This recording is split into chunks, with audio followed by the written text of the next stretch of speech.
Niligpit na siya.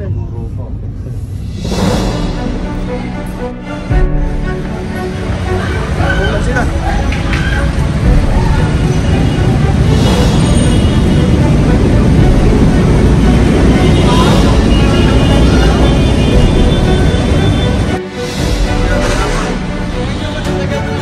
Isama mo yung ano. Sa bangketa sa kabaan ng Bisaya Metro LRT station. Mga vendors dito.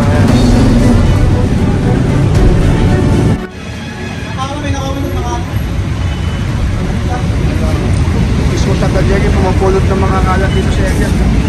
Susino. Talagang make Manila great again.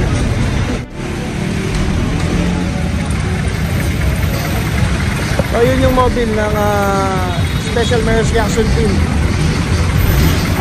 Sumudsud na po yan sa kahabaan ng Kalaw at Padre Paola bago makaabot ito sa kanto ng Pedro.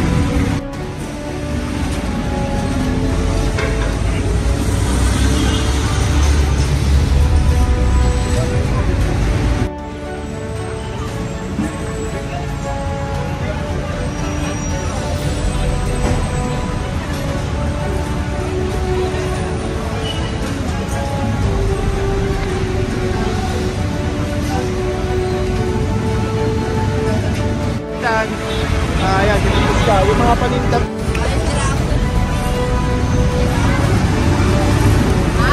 Sinisilop ng mga vendors yung kanilang mga paninda.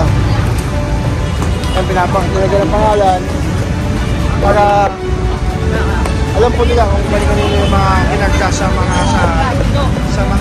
dito sa mobile ng Special Mayor's Reaction Team. May mga labels para sa inventory. May nakausap tayong pedestrian. Natutuwa dahil malinis, maluwag. At sabi niya, sana raw po araw-araw. Ang akbang na po ito ay araw-araw na aktibidad ng Special Mayor's Reaction Team. Lalo-lalo na po ang grupo na to ni Tata Jerry Tobera. Ang nilang clearing operation sa iba't ibang kalsada ito sa lungsod ng Maynila. Ngayon nga lang po tayo nakagkaroon ng pagkakataon na makasama sa kanilang operasyon ng agad tulad po nito. Pero araw-araw po silang nasasagawa ng kanilang clearing operation. Masigasig at sincero. Hindi po siya yung sinasabi na ningas kugon hindi po dahil po ito ay araw-araw ng kanilang aktibidad. Kita po natin maluwag, malinis, matiwasay ang bangketa dito sa kanto ng Pedro Hill at Taft Avenue matapos ang clearing operation. Ito po ay palagi ang clearing operation ng MPD Special Mayor's Reaction Team sa pangangasiwa ng kanilang team leader, Tata Jerry Tobera. Maayos na maluwag na nakadaraan ng mga commuters sa mga kababayan natin ito sa bangketa o sidewalk. Maluwag ang daloy na ang trapiko dahil na rin po walang obstruction dito sa nasabing bangketa.